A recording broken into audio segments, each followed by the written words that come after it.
उसको मैं रिकॉर्ड करते जा रहा हूँ। रिकॉर्ड करके मैं उसको यूट्यूब पे अपलोड करूंगा और वो लिंक मैं अपने ये ग्रुप में फॉरवर्ड करते जाऊंगा, सो दैट आपको बाद में भी सुनना है या आपको कुछ प्रैक्टिस करना है तो आप लोग करके ले सकते हैं। ठीक है, डन।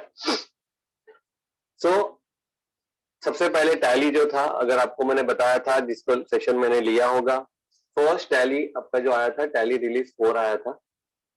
आफ्टर दैट टैली के लिए digit 9 is a lucky number. क्यों digit 9 is a lucky number? 4.5, 4.5 के बाद 5.4, 5.4 के बाद 6.3, 6.3 के बाद 7.2, 7.2 के बाद 8.1, 8.1 के बाद टैली 9 और now it is a tally ERP 9। अभी तो टैली प्राइम आ गया है, बट ये जो था it is totally with the magic of 9। सारे टैली के वर्जन आए हुए। इसमें जो अभी चल रहा है, जो लास्ट में मैंने बताया था, जैसे 6.6.3 जो यहाँ पे दिखा रहा है। ठीक है, आप अपने घर पे भी tallysolution.com पे जाके आप टैली डाउनलोड करके आप प्रैक्टिस कर सकते हो। It is a education version, जैसे आप क्लासेस में आप यूज कर रहे थे, इट्स एजुकेशन वर्जन। आप एजुकेशन वर्जन में काम कर सकते हो, फुल टैली काम कर सकते हो। Remember, you can work on full tally. Again I am saying, खाली आप 1 और 2 तारीख के ही एंट्रीज कर सकते हो। Means you can enter only first and second, बाकी आप कोई भी चीज एंटर नहीं कर पाएंगे। मतलब बाकी कोई डेट आप एंटर नहीं कर सकते। मीन्स आपको अगर रिपोर्ट देखना है कि 1 अप्रैल टू 30 अप्रैल, तो आप 1 अप्रैल से 1 मई देख पाएंगे, 1 टू 30 नहीं देख पाएंगे। बाकी सारे फुल टैली के फीचर्स आप घर पे प्रैक्टिस कर सकते हो। तो आप tallysolution.com पे जाके आप आपका डाउनलोड करके आप अपनी प्रैक्टिस कर सकते हैं। नाउ यहाँ पे जो मैं सामने वापस यूज कर रहा हूं, ये मेरा ऑफिशियल वर्जन है, ये मेरा ओरिजिनल टैली वर्जन है जो मेरे कंप्यूटर के ऊपर था, working on my own PC. जैसे यहाँ पे अगर आप देखते हो तो मेरा एक फिक्स सीरियल नंबर है, एक TSS की एक्सपायरी डेट है और एक मेरा अकाउंट आईडी। टैली या सीरियल नंबर से या तो हमारे ईमेल आईडी से हमको पहचानता है। मतलब सपोज कभी मुझे सीरियल नंबर भी नहीं पता, and if I want some service either from like as a generic computer, मैं खुद टैली पार्टनर हूँ। टैली पार्टनर मतलब मैं टैली बेचता हूँ, टैली सपोर्ट करता हूँ, टैली रिन्यूअल वगैरह सारा काम मैं करता हूँ। टैली के अंदर कस्टमाइजेशन हो, हम लोग सारा चीज करते हैं, बराबर है। तो कल उठ के आप आएंगे, सर मेरे को सीरियल नंबर नहीं पता बट यार ये मेरा ईमेल आईडी है, तो मैं ईमेल आईडी से आपकी पूरी हिस्ट्री ज्योग्राफी निकाल सकता हूँ कि भाई लास्ट आपने ये वर्जन यूज किया था, ये आपका एक्सपायरी ये टाइम पे हो गया है या होने वाला है, वगैरह वगैरह। So always remember your email ID. Normally उसमें कोई इश्यू नहीं, क्योंकि सारा अपना ईमेल आईडी हमको याद रहता है। सेकेंडली, अगर आप यहाँ पे ध्यान से देखेंगे तो ये जो मेरा सीरियल नंबर के बाजू में एक सिल्वर करके लिखा हुआ है, ये सिल्वर का मतलब होता है ये सिंगल यूजर है। सिंगल यूजर का मतलब मैं एक ही कंप्यूटर पे एट अ टाइम यूज कर सकता हूँ। मिस कल उठ के अगर मुझे यहाँ पे काम नहीं करना है, मेरे पास लैपटॉप है, तो ठीक है, यहाँ से मुझे इसको सरेंडर करना है, यानी कि यहाँ से ये लाइसेंस रिमूव करना है और मैं मेरे लैपटॉप पे वो लाइसेंस यूज करके ले सकता हूँ।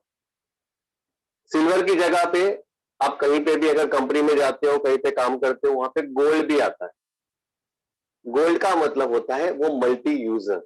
Remember again I am saying it's a multi user, not multi location, क्योंकि बहुत जन को ये कंफ्यूजन होता है। मल्टी यूजर मींस एक ही ऑफिस में जहां मेरे कंप्यूटर एक दूसरे के साथ कनेक्टेड है, वहां पे मैं एक सर्वर बनाऊंगा जहां पे मेरा टैली इंस्टॉल होगा, वहां पे मेरे सारे डेटा यानी मेरी कंपनी इंस्टॉल होगी और वहां से लैन के थ्रू, लोकल एरिया नेटवर्क के थ्रू सारे कंप्यूटर उसको एक्सेस करेंगे। That is a gold version, हम लोग यूज कर सकते हैं। ठीक है, तो ये चीज जो मैंने यहाँ पे आपको बताई है वो आपका रिलेटेड विथ योर स्क्रीन, जो स्क्रीन पे मेरे सामने यहाँ पर है, वो चीज मैंने आपको आज यहाँ पे बता दी। ठीक है, fine. Now again I am starting with the scratch, so that किसी का प्रैक्टिस होना है तो प्रैक्टिस हो जाएगा, रिवीजन होना है रिवीजन हो जाएगा। Totally concentrating on GST।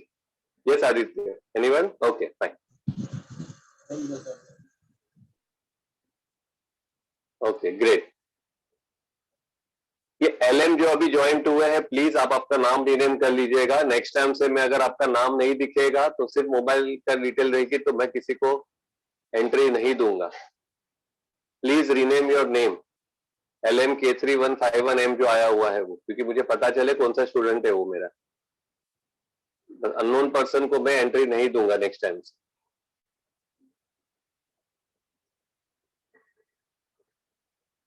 Okay fine. So यहाँ पे एक चीज ध्यान रखिएगा, सबसे पहले मैं यहाँ पे जीरो से, यानी कि I am just creating a company, मैं वहां से स्टार्ट करता हूं। ओके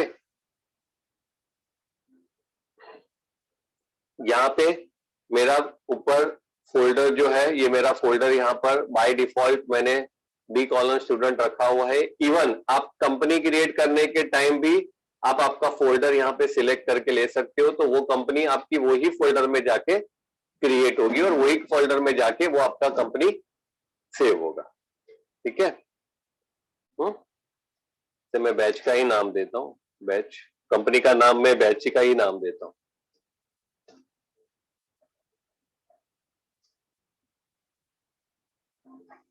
भाई इंडिया, ये कंपलसरी है, नहीं तो आपको GST के कुछ डिटेल्स ही आपको मिलेंगे नहीं। अगर आपने यहाँ पे देखा होगा, ये जो राइट साइड में जो आ रहा है, इसका मीनिंग क्या होता है? इतनी सारे कंट्री में आज की तारीख में टैली चलता है। ये सारा India, Hong Kong, Indonesia, Kenya, Kuwait. Kuwait में तो अभी आपका वैट आया, जो अपना वैट था अभी वहां पे वैट आ गया हुआ है। ओमान, पाकिस्तान, फिलीपींस, हर एक जगह पे आज की तारीख में ये टैली चलता है। Means you can select that particular company. ठीक है, गुड। तो अपने को तो अभी यहाँ पे इंडिया ही सिलेक्ट करना है। फोन नंबर, वेबसाइट नंबर, जो भी डिटेल्स आपको यहाँ पे डालनी है। फाइनेंशियल ईयर नेचुरली अभी ये मेरा 21 चालू है। अगर आप 2021 करते हो तो 1 अप्रैल 20 से आप दे सकते हो। यहाँ पे ये दो चीज में बहुत दिन कंफ्यूजन होता है। फाइनेंशियल ईयर बिगिन फ्रॉम, तो नेचुरली 1 अप्रैल से ही आपका बिगिन होगा, जो भी आप 20 का लिख रहे हो या 21 का लिख रहे हो। But books beginning from not necessary always मेरा 1 अप्रैल होगा। सपोज मैंने लास्ट ईयर, मतलब मेरा ये 2021 की बात कर रहा हूँ, लास्ट ईयर मैंने अगस्त महीने में मेरा बिजनेस चालू किया, तो मैं वहां पे तभी क्या करूंगा, यहाँ पे मेरा होगा बुक्स मेरा 21 और यहाँ पे मेरा अगस्त का मंथ आएगा कि the day I started my business. Otherwise financial year मेरा चेंज होता है, तो वो तो मेरा जो लेटेस्ट है वही रहने वाला है। ठीक है, हम 20 लिख देते, कोई वांदा नहीं। पहली पासवर्ड फिलहाल हमको कोई चीज नहीं चाहिए। यहाँ पे जो नीचे आ रहा है बेस करेंसी, नेचुरली हमारा इंडियन रुपी है, तो वो मुझे इंडियन रुपी दिखाएगा। सफिक्स सिंबल, सफिक्स का मतलब होता है सिंबल आपको पीछे चाहिए। नो, हमारा ऑलवेज प्रीफिक्स होता है। Add space between amount and symbol, naturally rupees का सिंबल स्पेस और 1000 मुझे ऐसा चाहिए। Show amount in millions, India में मिलियंस में नहीं है। अगर आप आउट ऑफ कहीं यूज करते हो तो आप उसको यस करो, तो वो अमाउंट आपको मिलियन में दिखाएगा। डेसिमल प्लेस आपको कितने चाहिए? डेसिमल प्लेस मुझे सिर्फ 2 चाहिए। आप जब उसको वर्ड में लिखते हो तो रुपीज 10,000 एंड पैसे 20 ओनली, तो वो जो यूनिट है, बराबर है, वो डेसिमल के बाद का, उसको आप क्या नाम से करते हो, सो दैट वो उसको कन्वर्जन में पता चले। तो यहाँ पे पैसा है, और कितने अपना डेसिमल प्लेस अमाउंट होता है अपना 2 ही होता है। कहाँ कहाँ पे 3-4 भी यूज होते हैं, अब यूज करके ले सकते हैं। तो ये जो फर्स्ट चीज मैंने बताई, ये मेरा कंपनी क्रिएशन का बताया, how to create a company. एक बार मेरी कंपनी क्रिएट हो गई, बराबर है, देन यहाँ पे मेरा कंपनी का नाम, यहाँ पे जो पीरियड मैंने मेंशन किया हुआ है वो करंट डेट, वो मुझे 1 अप्रैल दिखा है क्योंकि मैंने अभी तक बुक्स चालू नहीं की, तो जो मेरा डे 1 जहां पे था बुक्स बिगिनिंग फ्रॉम जो दिखा था वही दिखाएगा। अभी तक यहाँ पे मैंने कोई भी एंट्री नहीं की है। Till now I have not enter a single voucher entry. Okay, then यहां पे जो मुझे दिखा रहा है मेरा गेटवे ऑफ टैली, ये मेरा फर्स्ट स्क्रीन है, फर्स्ट स्क्रीन ऑफ टैली। जब भी मुझे कुछ फीचर्स है, कुछ कॉन्फ़िगरेशन है टैली के अंदर चेंज करना है, वो टाइम पे आप आपके ये मेन स्क्रीन में आने के बाद ही वो सारी की सारी चेंजेस कर सकते हो, वेदर इट्स अ फीचर और इट्स अ कॉन्फ़िगरेशन। नाउ बहुत टाइम पे मुझे स्टूडेंट्स के फोन आते हैं कि सर हम लोग इन्वेंट्री हमको यहाँ पे दिख नहीं रही है, जैसे ये इन्वेंट्री है सामने, सॉरी ये इन्वेंट्री पोर्शन है, खाली अकाउंट्स आ रहा है, इन्वेंट्री नहीं आ रहा है। तो ये जो आपका फीचर्स है, ये फीचर्स में जो आपका अकाउंटिंग फीचर्स है, ये अकाउंटिंग फीचर में जाके सबसे पहले जो मेरा यहाँ पे ना मेंटेन अकाउंट्स ओनली, अगर इसको यस कर दिया तो क्या होगा, मैं यस करके मुझे एंटर करके पूरा नहीं करना है तो मैं कंट्रोल ए कर सकता हूं, मतलब सेव एंड एग्जिट। अभी यहाँ पे आप देखो क्या हो गया, आपका पहला स्क्रीन क्या हो गया, देखो सिर्फ अकाउंट्स ओनली, अकाउंट्स आ गया, मतलब मुझे यहाँ पे इन्वेंट्री मेंटेन नहीं करनी है, मुझे सिर्फ अकाउंटिंग का काम करना। तो ये मेरा अकाउंटिंग का काम हो गया। Again I went to features, accounting features, मुझे इसको नो करना है कि मुझे यहाँ पे अकाउंट्स भी करना है और मुझे यहाँ पे इनवॉइसिंग यानी कि स्टॉक्स भी मेंटेन करना है। अगेन मैं कंट्रोल ए करता हूं।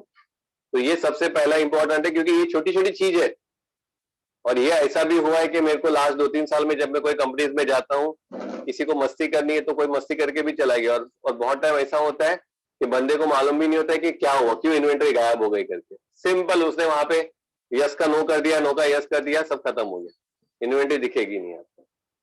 तो ये चीज आपको जानना जरूरी है कि why inventory is not there, inventory के ऑप्शंस मुझे क्यों नहीं दिखाई दे।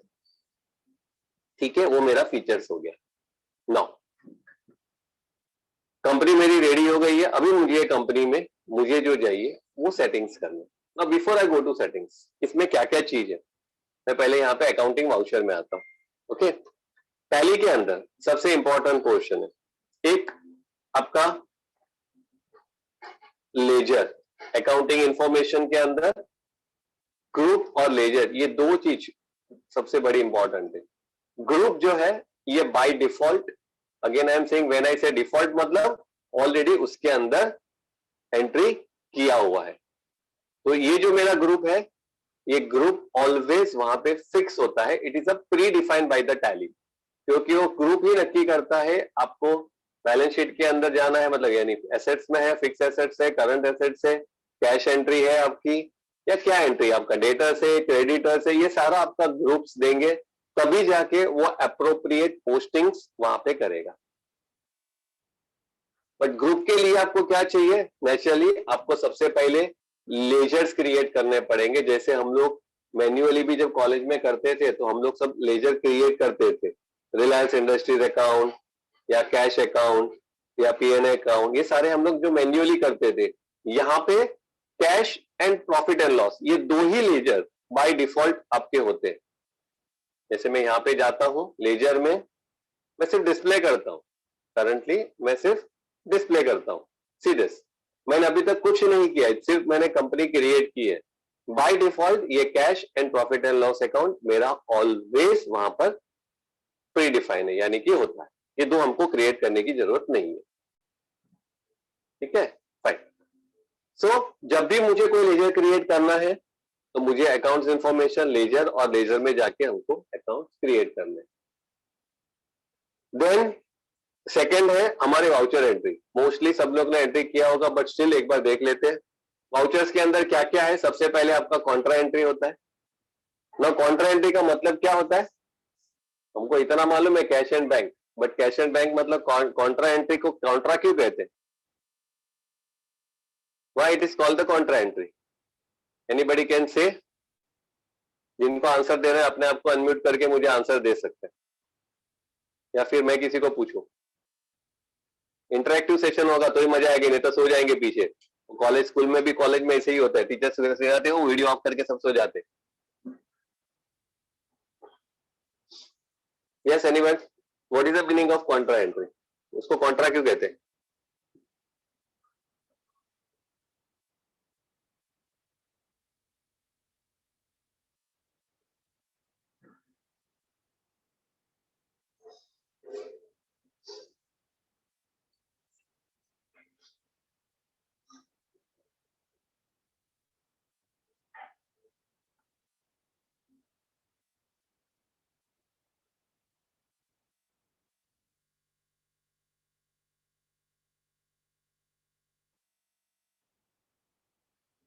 अपने आप को अनम्यूट करो, कोई टेंशन नहीं है। Tell me and just tell. Yes Aditya.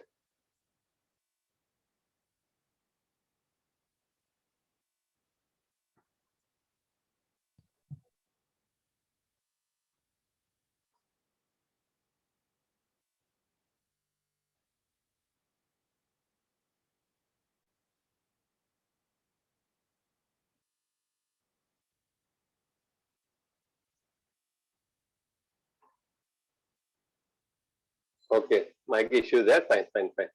अभी जैसे कि यहाँ पे मुझे आदित्य ने बताया कि where only cash and bank are into transaction, ठीक है, cash and bank are into transaction, agree, but उसको कॉन्ट्रा क्यों कहते हैं? 100% your answer is right Aditya, के कैश और बैंक रिलेटेड जो ट्रांजेक्शन है, कैश मतलब deposit, cash deposit, cash withdraw from the bank, ये आपका या मेरे एक थे, बट उसको हम लोग कॉन्ट्रा ही क्यों कहते हैं? कॉलेज में टीचर ने सिखाया इसलिए उसको कॉन्ट्रा कहते हैं।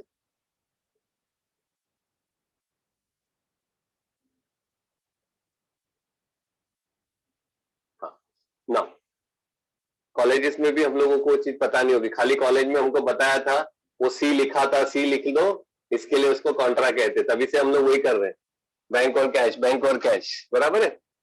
अभी यहाँ पे मैं एक सिंपल एग्जांपल आप लोगों को देता हूँ। सपोज मेरे पास, I am saying on in prospect of the business, मतलब मेरे पास मतलब अपने पास घर पे नहीं, अपने बिजनेस में, पेटी कैश बुक में मेरे पास 5,000 रुपए पड़े, मेरे पेटी कैश बुक में मेरे पास 5,000 रुपए पड़े, ठीक है, और बैंक अकाउंट में मेरे पास 25,000 पड़े, बैंक अकाउंट में मेरे पास 25,000 पड़े, मतलब 25,000 और 5,000, एक्चुअली मेरे पास एक्चुअल कैश बोलो या एक्चुअल जो मैं पेमेंट करने की मेरी कैपेसिटी 30,000 की है, बराबर है, 5,000 कैश है और 25,000 मेरा बैंक में।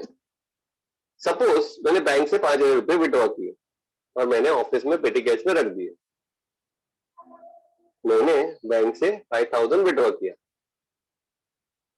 तो क्या हो गया, जो मेरे बैंक में 25 थे उसमें से बैंक का हो गया 20,000 और कैश एंड होल्ड मेरे पास कितने आ गए 10,000, मेरी कैपेसिटी कितनी है अभी भी 30,000, मैंने मेरे पास जो कैश था वो बैंक में डाल दिया। Remember that total of my cash and bank will remain 101% same, that's the reason we call it's a contra entry. या तो मेरे दो बैंक अकाउंट है सेम कंपनी के और एक अकाउंट से दूसरे अकाउंट में, दूसरे अकाउंट से ये अकाउंट में डालना, यानी कि वो दोनों बैंक अकाउंट और कैश तीनों का टोटल आपकी कैपेसिटी, मतलब आपकी पेमेंट कैपेसिटी, आपके पास टोटल क्या है, ये तीनों फिक्स रहने वाला है। आप यहां से याद करो, यहां से यहां करो, it will remain the same, that's the reason we call it as a contra entry. By definition cash and bank perfect है, बट अगर मैं लॉजिकल बताऊं तो लॉजिकल ये उसका मीनिंग है। डन, सब लोगों को समझ में आ गया रहेगा, ओके ग्रेट। सो रिमेंबर कभी भी ये, दिस इज द रीजन हम लोग इसको कॉन्ट्रा एंट्री कहते हैं। देन आपका payment, payment everybody knows, cash pay किया या तो मैंने चेक इश्यू किया, रिसिप्ट कैश या तो चेक हमने रिसीव किया, बराबर है। Sales entry, sales is basically is what, हमने कोई भी चीज सेल किया, any material, any services, any items, whatever, जब हम लोगों ने उसको सेल किया। परचेस, परचेस किया, बाकी जो बचा वो आपका जनरल एंट्री। अभी जनरल एंट्री में क्या आ सकता है, एक एग्जांपल, मेरे पास कुछ गुड्स पड़ा है, मैंने उसको एज एडवर्टाइजमेंट करके किसी को दिया, एडवर्टाइजमेंट करके दिया मतलब I am giving a free sample, तो ना वो मेरा सेल्स है, ना वो मेरा परचेज है, ना मेरा रिसिप्ट है, ना मेरा पेमेंट है, तो कहां पे आएगा, जनरल आएगा, एडवर्टाइजमेंट एक्सपेंसेस में जाएगा, टू सेल्स मेरे स्टॉक में से वो मेरा माइनस हो जाएगा। तो ये सारा चीज contra, payment, receipt, journal, sales और परचेज, ये सारा का सारा चीज आप लोग यूज करके ले सकते हो। So remember contra, payment, receipt, sales, and purchase. जो अप्रोप्रिएट आपका वाउचर होगा वो हिसाब से आपको सिलेक्ट करना है और वो हिसाब से आपको एंट्री करनी है। ठीक है, ओके। तो ये मैंने आपको जो बताया that is something related with your voucher entry, आपका ट्रांजेक्शन के रिलेटेड। नाउ अभी यहाँ पे मुझे एंट्री चालू करनी है, बट बिफोर एंट्री जैसे मैंने बताया we are most concentrating on GST. तो मैं पूरा पहले जीएसटी के ही पूरे सेटिंग करके जीएसटी के जो रिटर्न टैली में रेडी होते हैं वहां तक का ही मैं पहले पूरा लेता हूँ, फिर हम लोग छोटे छोटे बाकी ऑप्शन देखेंगे। तो पहले तो मुझे मेरी कंपनी में जीएसटी के सेटिंग्स करनी। Okay, so I went to features, यहाँ पे आप डायरेक्ट क्लिक करो या तो आपका F11 करके भी आप कर सकते हो। इन फीचर्स में जाता हूं statutory and taxation. In features statutory and taxation. ठीक है, सबसे पहला जो मेरा ऑप्शन है enable goods and service tax, ये enable goods and service tax, GST goods and service tax. Now जब हम लोग जीएसटी कहते हैं, पहले तो ये जीएसटी एप्लीकेबल किसको होता है? If you are into services, if you are into sale of any product, ये दो ही चीजें। बट जीएसटी के अंदर एंटर होने के लिए लिमिट है आज की तारीख में 40 लाख। मींस अगर साल का मेरा टर्नओवर 40 लाख या उससे ज्यादा है तो ही मुझे जीएसटी एप्लीकेबल होता है। लेकिन नॉट नेसेसरी कि मैं 40 लाख की राह देखूं।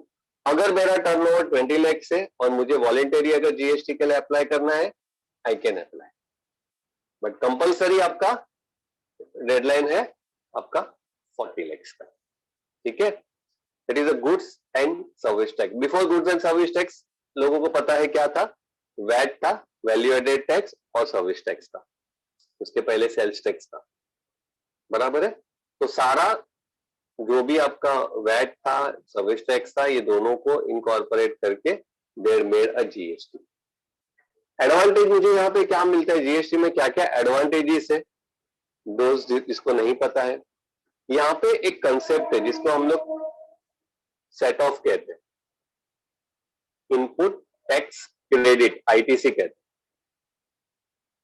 सपोज फॉर एग्जांपल मैंने अमेया के पास से मैंने 10,000 का मटेरियल खरीदा, मैंने अमेया के पास से 10,000 का मटेरियल खरीदा और मैं सामने ध्रुव को 20,000 में बेच रहा हूं। Naturally if I am a trader तो मुझे तो परचेज और सेल्स ही करना है। तो अमेया के पास से मैंने 10,000 में एक मटेरियल लिया और सामने मैंने ध्रुव को 20,000 में बेचा।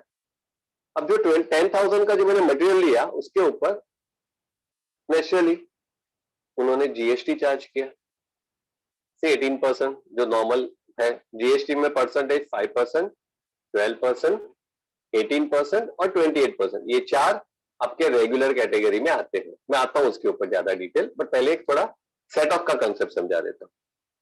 10,000 पे 18%, 1,800 यानी कि 11,800 मैंने अमेया को पे कर दिया।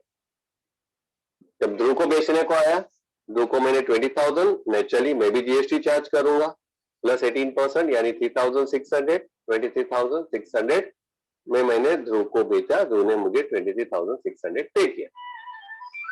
ठीक है, अभी 23,600 जो मैंने पे किया, सॉरी 23,000 जो मुझे रिसीव किया, यानी कि उसके अंदर जीएसटी था मेरा 3,600, 3,600, और जो मैंने अमेया को पे किया था वहां पे मैंने जीएसटी पे किया था 1,800।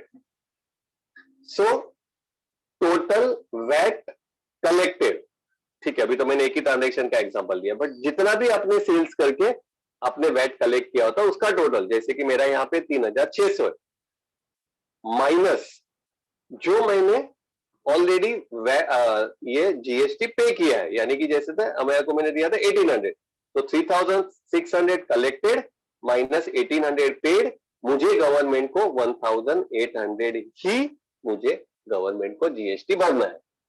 तो ये जो मैंने परचेज में जो 1800 माइनस किया, जो मैंने ऑलरेडी पे किया था, वो जो परचेज के जो टैक्सेस थे ना, उसको हम लोग आईटीसी कहते हैं, इनपुट टैक्स क्रेडिट, जो हम लोग सेट ऑफ के लिए यूज करते हैं। Means total collected minus total paid, difference I have to pay to the government.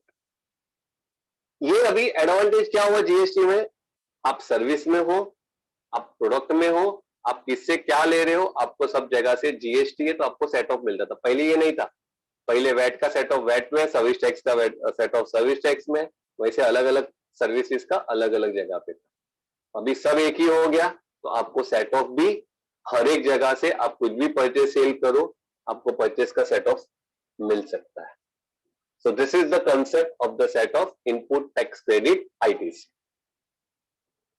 ठीक है, फाइन। तो ये चीज जो मैंने बताया कि जीएसटी में ये सबसे पहला अपने को एडवांटेज है related to the set off. यहां पे मैं यस करता हूं, मेरा स्टेट जो आपका है दिख रहा है सामने से, कोई भी आप जो जहां से आप काम करते हो वो स्टेट का ना। अब ये मुझे पूछ रहा है भाई आप किस में आ रहे हो, आप रेगुलर में आ रहे हो या आप कंपोजिशन में आ रहे हो। अभी रेगुलर और कंपोजिशन ये दोनों में क्या डिफरेंस है, ठीक है।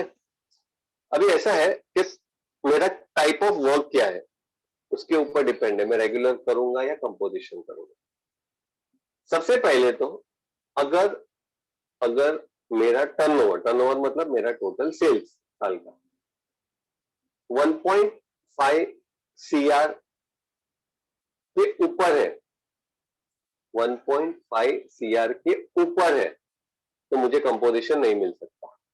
तो मुझे कंपोजिशन नहीं, मतलब 1.5 CR के अंदर है तो ही मैं कंपोजिशन ले सकता हूं। This is the first thumb rule for composition. Second, मैं आउट ऑफ स्टेट से अगर कुछ परचेस कर रहा हूं या आउट ऑफ स्टेट में कुछ सेल कर रहा हूं, आउट ऑफ स्टेट मतलब फिर इंडिया के बाहर भी हो, सब आ गया, महाराष्ट्र के बाहर या महाराष्ट्र के बाहर से कुछ खरीद रहा हूं या सेल कर रहा हूं, मुझे कंपोजिशन नहीं मिलेगा। और थर्ड, कंपोजिशन इनिशियल स्टेज पे सर्विस इंडस्ट्री वाले के लिए नहीं था, but now there are some rules के हिसाब से उन्होंने सर्विस इंडस्ट्री को अलाउड किया है, but that you have to see whether you are coming under composition or not, but otherwise you go for the regular.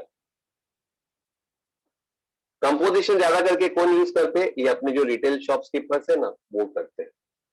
आप कल उठ के चावल लेने गए, अरे भाई मुझे 10 किलो चावल दे दो, वो क्या करेगा, 10 किलो चावल प्लस जीएसटी, कभी नहीं।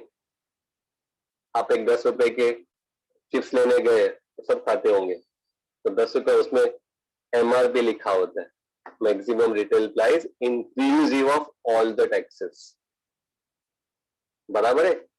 तो यहां पे कोई अपने को बोलता नहीं है प्लस टैक्स, क्यों, क्योंकि वो जो है वो कंपोजिशन में आ रहे हैं, कंपोजिशन वाले अलग से टैक्स नहीं लगा सकते। If I am into composition वाले आपको अलग टैक्स नहीं लगा सकते, उनको क्वार्टरली यानी कि 3 मंथ्स में जाके उनको उनका एक रिटर्न भरना होता है कि भाई मेरा ये 3 महीने का 20 लाख का टर्नओवर हो गया, उसके ऊपर 1% या 2% या 5% जो उनकी कैटेगरी होगी। कंपोजिशन में 1, 2 और 5 ये 3 होता है। नॉर्मली 1% में ज्यादा करके रिटेलर आते हैं, तो 20 lakhs के ऊपर 1% 20,000 भर देने का मेरा काम हो गया। मैंने जो खरीदा उसके ऊपर मैंने जो जीएसटी भरा है, वहां पे मेरे को कंपोजिशन में there is no set off, no ITC, no input tax credit. जो परचेस किया है उसका ऊपर का जो टैक्स है भूल जाओ, सेल्स में मैं चार्ज नहीं कर सकता। क्वार्टरली जाके मुझे मेरा टोटल रिटर्न दिखाना है, और उसके टोटल रिटर्न नहीं, टोटल मुझे मेरा टर्नओवर दिखाना है, और उसके ऊपर 1-2% जो भी आता है वो मुझे टैक्स भर के फ्री होना है।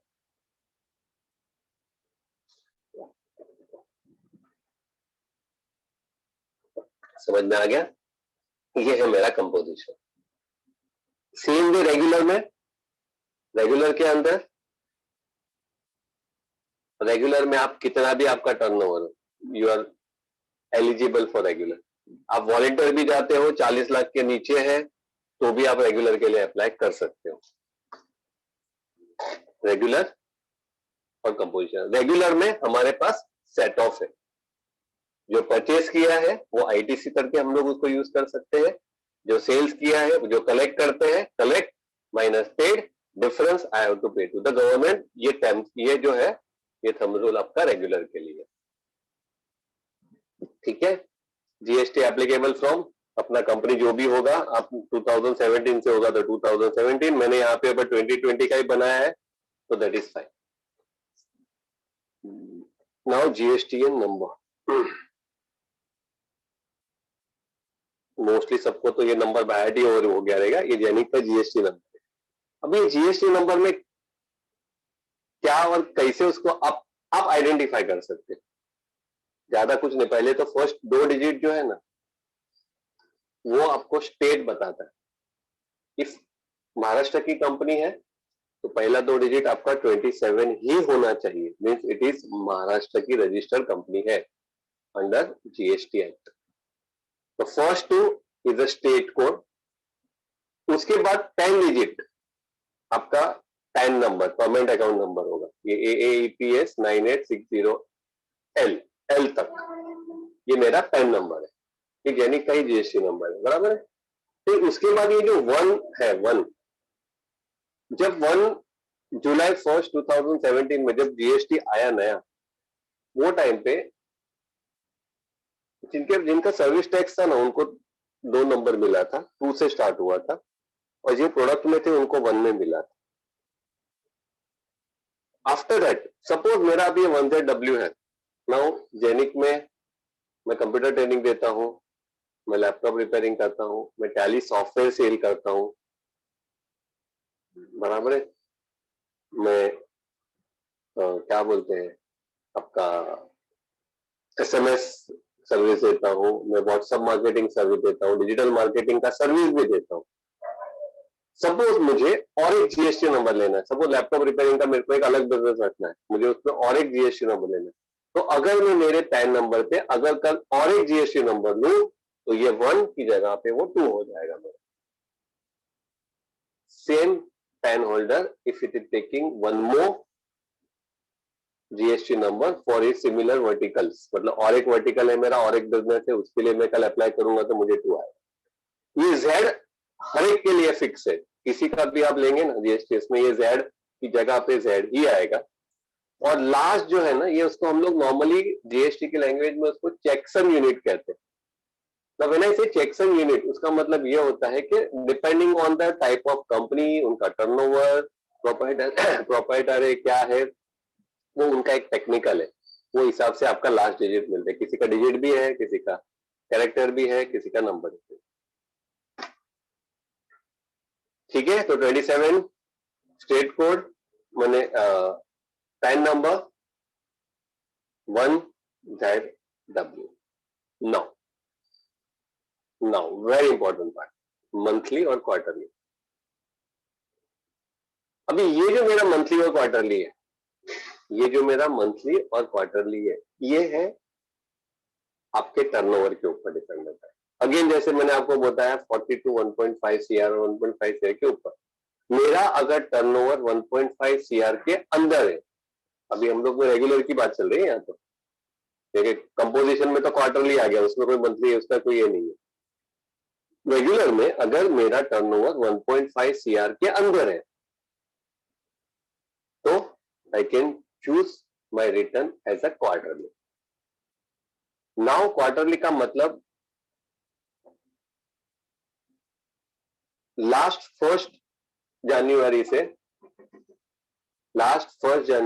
क्वार्टरली का कंसेप्ट थोड़ा अलग हो गया है। पहले का कंसेप्ट ऐसा था कि there are 3 type of GST report are there, GSTR1, GSTR2B, GSTR2 और GSTR3B और 2B 3B, GSTR1, GSTR2 and GSTR3B। तो GSTR3B जो है वो मंथली जाता था, मैं ये 3 महीने पहले की बात कर रहा हूं। GSTR3B जो है वो मंथली जाता था, लेकिन आपका जीएसटीआर 1 है वो क्वार्टरली जाता था। 1.5 सीआर के नीचे जिनका टर्नओवर है उनकी बात कर रहा हूं, यानी कि दिस इज अप टू 31 दिसंबर 2020 तक की बात है। और अगर वो टाइम पे मेरा 1.5 सीआर के ऊपर था, जैसे आज भी है, मंथली, दोनों मंथली, 3B क्या है और जीएसटीआर 1 क्या है, ठीक है। तो जीएसटीआर 1 इज बेसिकली मेरे सारे सेल्स की इंफॉर्मेशन होती है जो मुझे अपलोड करनी होती है पोर्टल पे जीएसटी के। GSTR 1 is what my sales information, मतलब मैंने जितना भी साल महीने में बेचा है मटेरियल, मैंने इनवॉइस बनाया होगा, वो सारे इनवॉइस की डिटेल मुझे अपलोड करनी है। मुझे वो सारे इनवॉइस की डिटेल मुझे अपलोड करनी है पोर्टल पे। नेचुरली कोई भी अपना परचेस का डिटेल अपलोड नहीं करता। क्यों? मैंने जब सेल्स की डिटेल दी, जैसे मैंने आपको एग्जांपल आगे दिया, मैंने ध्रुव को सेल किया, तो नेचुरली जब मैंने वो सेल्स की डिटेल अपलोड की तो ध्रुव को उसके पोर्टल में इन the form of GSTR 2A वो रिपोर्ट वहां पे उसको मिल जाएगी। उसके सारे परचेस की डिटेल्स, उन्होंने जहां जहां से खरीदा होगा वो अपने सेल्स की डिटेल डालेंगे तो अपने आप आपको पोर्टल पे वो डिटेल एज अ जीएसटीआर 2 के फॉर्म में मिल जाएगी। सो रिमेंबर जीएसटीआर 1 1.5 सीआर के अंदर है तो क्वार्टरली, 1.5 सीआर के ऊपर है तो मंथली। 1.5 सीआर के अंदर वाले को मंथली भी कर सकते हैं, वो उनको चॉइस है। अगर मुझे मंथली करना है, मेरा 1.5 सीआर के अंदर आता है टर्नओवर, बट मुझे अगर मंथली करना है, yes I can do the monthly. मैं मंथली जीएसटीआर 1 और जीएसटीआर 3B दोनों में कर सकता हूं। 1 जैसे बताया मैंने, information of the sales. 3B का मतलब होता है मुझे टोटल समरी बना के उसको अपलोड करना होता है और वो अमाउंट मुझे गवर्नमेंट को पे करनी है। जैसे मेरा एक समरी बनाया था, 3,600 रुपया मैंने कलेक्ट किया, 1,800 रुपया मैंने पे किया था, तो टोटल मेरा डिफरेंस आया मेरा आईटीसी माइनस करके 1,800। वो 1,800 मुझे गवर्नमेंट को भरना है। तो मुझे ये समरी बतानी है, ये मेरा टोटल सेल्स है, उसके ऊपर इतना मैंने जीएसटी कलेक्ट किया, ये मेरा इतना परचेस है, उसके ऊपर इतना मैंने जीएसटी पे किया, ये मैंने सेट ऑफ लिया, तो मुझे इतना पैसा गवर्नमेंट को सेट ऑफ के बाद में भरना है। कभी ऐसा हो सकता है मेरा परचेज का सेट ऑफ ज्यादा है, ठीक है, अगले महीने कैरी फॉरवर्ड हो जाएगा, वो महीने को आपको नहीं भरना है। बट अगर आपका सेल्स का अमाउंट ज्यादा है, टैक्स का जो डिफरेंस माइनस करके you have to pay to government your return in the form of 3B। तो मैं यहाँ पे देता हूँ क्वार्टरली, ठीक है। आज की तारीख में अभी इन्होंने कैसे कर लिया, क्वार्टरली के लिए मंथली आपको 3B का पैसा भरना है। अभी ये 1 जनवरी 2021 की बात बोल रहा हूँ। उसके बाद मंथली मुझे मेरा सेट ऑफ के बाद का 3B के जो पैसे जो मेरे वो निकलते हैं वो भरना है, बट रिटर्न मुझे क्वार्टरली भरना है। पेमेंट मंथली करना है बट रिटर्न पहले पेमेंट और रिटर्न मंथली।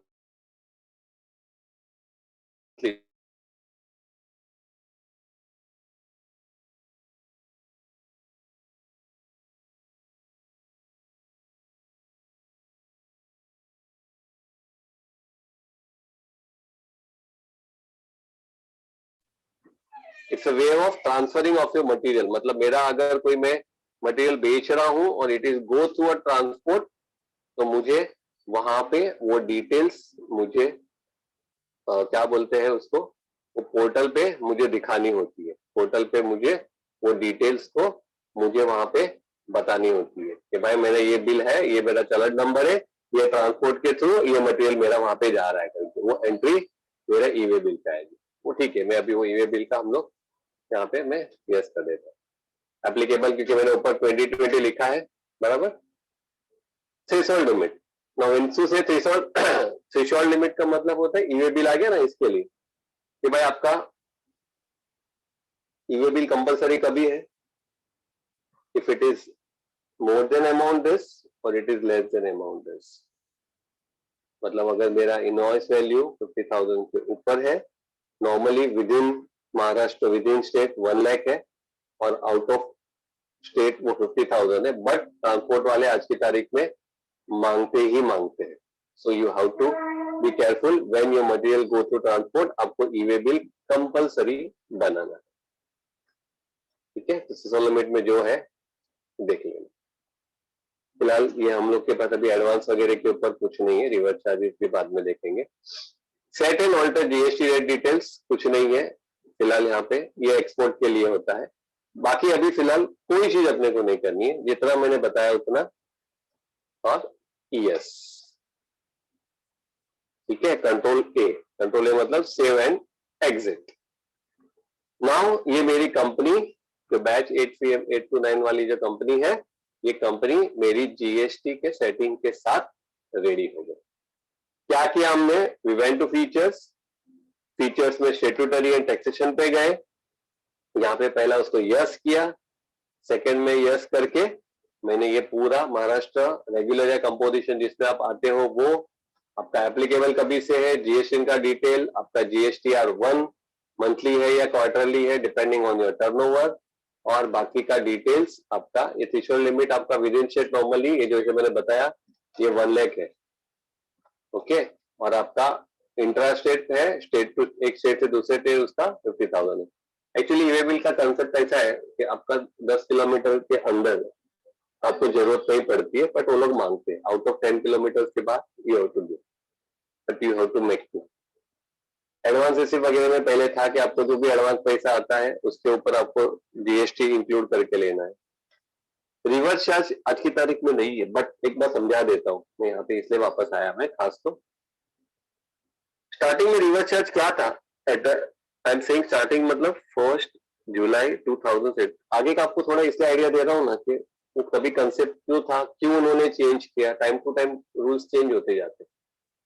जो मेरे 1/4/2017 को जब मेरा जीएसटी आया, वो टाइम पे उन्होंने क्या किया था कि सपोज आई एम बिजनेस में कर रहा हूं, मेरे पास जीएसटी नंबर है, ठीक है.